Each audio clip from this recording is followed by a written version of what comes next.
Hello guys, welcome to the class. అవును, మీరు వచ్చింది యానిమే ప్రొఫెసర్ క్లాస్ కే. తమ్నేల్ చూసి ఖచ్చితంగా కన్ఫ్యూజ్ అయి ఉంటారు. Yes, Mahavatar Narasimha movie release అవబోతుంది కాబట్టి, అండ్ ఇది 3D యానిమేషన్ కి సంబంధించింది కాబట్టి దీని మీద ఒక వీడియో చేయాలని డిసైడ్ అయ్యాను. మీకు బాగా తెలుసు, నేను నార్మల్ గా ప్రమోషన్స్ చేయను, కానీ నేను ప్రమోట్ చేస్తున్న ఈ మూవీ కొంచెం స్పెషల్. ఎందుకంటే ఈ మూవీ ఇండియన్ యానిమేషన్ ఇండస్ట్రీ నుండి రాబోతుంది.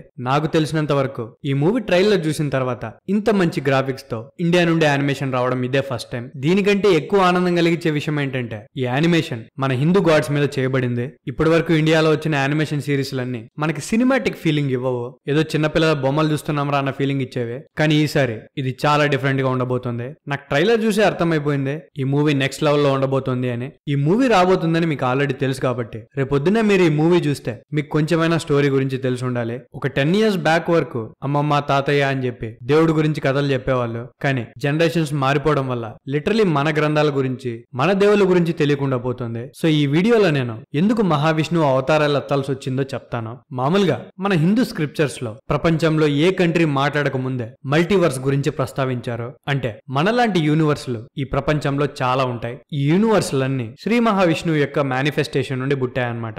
మేనిఫెస్టేషన్ అంటే ఆయన ఆలోచన నుండి. సో అలా ప్రతి ఒక్క ఆలోచనకి ఒక్కొక్క యూనివర్స్ పుడుతుంది. అండ్ ప్రతి ఒక్క యూనివర్స్ కి సపరేట్ గా మళ్ళీ ఇంకొక విష్ణువు ఉంటాడు. అండ్ తన నాభి నుండి బ్రహ్మ పుడతాడు. అండ్ బ్రహ్మ చేసిన క్రియేషన్ నుండి మిగతా జీవరాశులన్నీ పుడతాయన్నమాట. క్రియేషన్ ఉందంటే డిస్ట్రక్షన్ కూడా ఉండాలి, అప్పుడే బ్యాలెన్స్ ఉంటుంది. అండ్ ఆ డిస్ట్రక్షన్ అనే పనిని చూసుకునేది శివుడు అనమాట. సో ఇప్పుడు మన యూనివర్స్ ని తీసుకుందాం. మన యూనివర్స్ లో విష్ణువుకి 10 అవతారాలు ఉన్నాయి. వాటినే దశావతారాలు అంటారు. మేబీ ఇంకో యూనివర్స్ లో ఇంకా ఎక్కువ ఉండొచ్చు, చెప్పలేం. సో మన టైం లైన్ గురించి మాట్లాడుకుంటే శ్రీ మహావిష్ణువు ఎందుకు అవతారాలు ఎత్తాల్సి వచ్చిందంటే, బ్రహ్మ మానస పుత్రులు అని చెప్పి 4 ఉంటారు. వాళ్ళ పేర్లు సనక, సనందన, సనాతన అండ్ సనత్ కుమార. వీళ్ళు బ్రహ్మ మానస పుత్రులు అవ్వడం వల్ల వీళ్ళకి చాలా పవర్స్ ఉంటాయి. వాళ్ళు పెద్ద పెద్ద మునులైనప్పటికీ చూడ్డానికి మాత్రం చిన్న పిల్లల్లా కనిపిస్తారు. ఒంటి మీద బట్టలు కూడా వేసుకోకుండా వాళ్ళకి నచ్చిన చోట తిరగగలుగుతారు. వీళ్ళు 4 ఒకసారి విష్ణువుని దర్శనం చేసుకుందామని చెప్పి ఆయన దగ్గరికి బయలుదేరతారు. విష్ణువు ఏకాంత మందిరానికి, అంటే ఆయన డైరెక్ట్ గా కలిసే ప్లేస్ కి చేరుకోవాలంటే 7 ద్వారాలని దాటి వెళ్ళాలి. ఈ మునులు 6 ద్వారాలని దాటేస్తారు. ఇంకా ఉన్నది ఒక్క ద్వారం మాత్రమే. విష్ణువును కలవచ్చు అని చెప్పి వాళ్ళు చాలా ఆనందంగా ఉంటారు. కానీ వాళ్ళని జయ అండ్ విజయ అనే 2 ద్వారపాలకులు ఆపేస్తారు. వీళ్ళిద్దరూ విష్ణువుకి పరమ భక్తులు. అవతల ఎవరైనా ఉండని వీళ్ళ మెయిన్ ప్రయారిటీ మాత్రం విష్ణువే. సో ఆ బ్రహ్మమానస పుత్రులు మమ్మల్ని లోపలికి వెళ్ళనివ్వండి, మేం శ్రీ మహావిష్ణువు దర్శనం చేసుకోవాలి అని అడిగితే దానికి జయ అండ్ విజయ ఒప్పుకోరు. ఎందుకంటే విష్ణువు డిస్టర్బ్ అవుతారేమో అని వీళ్ళ బాధ. వాళ్ళు ఒప్పుకోకపోయేసరికి ఈ మహామునులు వాళ్ళ గురించి చెప్పడం స్టార్ట్ చేస్తారు. మేం బ్రహ్మమానస పుత్రులం, ఎక్కడికైనా వెళ్లి రాగలం, మమ్మల్ని చూస్తే విష్ణువు కూడా ఖచ్చితంగా ఆనందపడతారు అని చెప్తారు. కానీ జయ విజయ వాళ్ళ శక్తుల గురించి తెలియక, మీరు చూడ్డానికి చిన్నపిల్లల్లా ఉన్నారు, మిమ్మల్ని చూస్తే ఆయన ఎందుకు సంతోషపడతారు, మీరు నిజంగానే అంత గొప్ప వాళ్ళైతే మీరు విష్ణువు దగ్గరే ఉండేవాళ్ళు కదా, మేము విష్ణువుకి దగ్గరలో ఉన్నాం, మేమే మీకంటే గొప్పవాళ్ళం అని చెప్పి వాళ్ళ మునుల్ని అవమానిస్తారు. సో వాళ్ళకి కోపం వచ్చి జయ విజయాలని శపిస్తారు. ఏ విష్ణువు దగ్గర ఉన్నాడని చెప్పి మీరు ఇంత అహంకారం చూపిస్తున్నారు, అదే విష్ణువుకి మీరు దూరం అయిపోతారు అని చెప్పి మునుల శాపం పెడతారో లేదు, మహావిష్ణువుకి మ్యాటర్ అర్థమై తన ఏకాంత మందిరం నుండి బయటకు వస్తాడు. వాళ్ళని చూసిన వెంటనే విష్ణువుకి మ్యాటర్ అర్థమైపోతుంది. ఈ జయ విజయ చూస్తే లిటరలీ బోరుమని ఏడుస్తుంటారనమాట.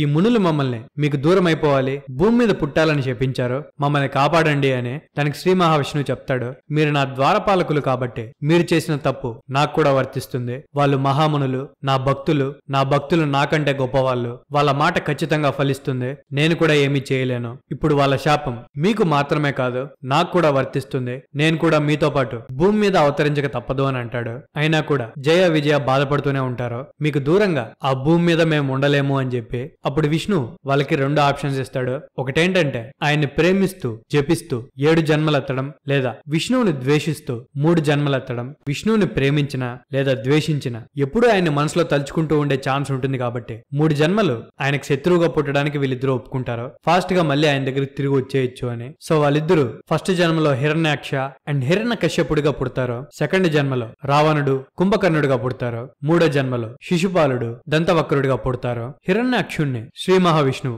వరాహ అవతారంలో చంపితే తన సోదరుణ్ణి చంపాడనే కోపంతో బ్రహ్మ దగ్గర వరాలు పొంది హిరణ్య కశ్యపు తను విష్ణువు కంటే గొప్పవాడు అని చెప్పి అన్నిటినీ నాశనం చేస్తూ ఉంటాడు. కానీ తన కొడుకైన ప్రహ్లాదుడు విష్ణువుకి పరమ భక్తుడవుతాడు. అది జీర్ణించుకోలేక హిరణ్య హిరణ్యకశ్యపుడు తన సొంత కొడుకునే చంపడానికి ట్రై చేస్తాడు. తనని ఎంతగానో ప్రేమించే భక్తుడికి ఆపదొస్తే విష్ణువు చూస్తూ ఉండడుగా. సో హిరణ్యకశ్యపు కోరిన వరాన్ని సాటిస్ఫై చేస్తూ నేను అన్ని చోట్ల ఉంటాను అని చెప్పడానికి నరసింహస్వామి రూపంలో శ్రీ మహావిష్ణువు అవతారం ఎత్తి హిరణ్యకశ్యపుడిని చంపుతాడు. ఆ తర్వాత రావణాసుని, కుంభకర్ణుణ్ణి రాముడి రూపంలో చంపుతాడు. అండ్ ఫైనల్ గా కలియుగానికి ముందు శిశుపాలుణ్ణి, దంతవక్రుణ్ణి చంపి జయ విజయాలకు శాప విమోచనం చేసి తిరిగి తన దగ్గరికి తీసుకుంటాడు. అందుకే మీరు గమనిస్తే మీరు విష్ణు టెంపుల్ కి వెళ్తే ఎంట్రన్స్ లో మీకు ఇద్దరు కనిపిస్తారు, వాళ్ళే జయ విజయ అన్నమాట.